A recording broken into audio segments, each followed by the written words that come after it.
salam. Biz Gəncə Fizik Rezerv Informatik Müəllisinin şahidçiləriyik. Mən Bağır Akbar. Mən Səfir Əliyev Yaşar. Mən Hüseyn Ədəblər. Biz deputat kateqoriyası üzrə Dipskan komandasının üzvləriyik. Bugün sizlərə sual turumuz haqqında qısa məlumat verəcək. İndi isə yoldaş sizə sual turumuzun elektron kası haqqında məlumat verəcək. Sual turumuzda 6 fırsat sponsoru yerləşir. Bu fırsat sponsoru vasitəsilə irəli geri, sağa sola və aşağı yuxarı hərəkət edə bilirik.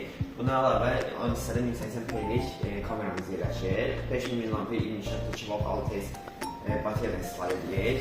Robotumuzun içində əsas kontrolü Pixar yerləşir ki, içində giroskop, barometr, təzyiq ölçən, dərinlik ölçən və başqa digər sensorlar yerləşir.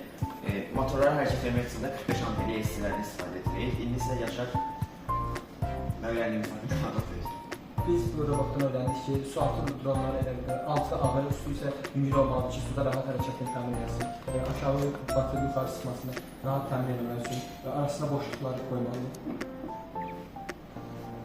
İndi isə gəlib su altı dronumuzu test edək. Biz su altı dronumuzu test edək. İrəli hərəkət, geri hərəkət, sağa hərəkət, sola hərəkət, yuxarı hərəkət, aşağı hərəkət.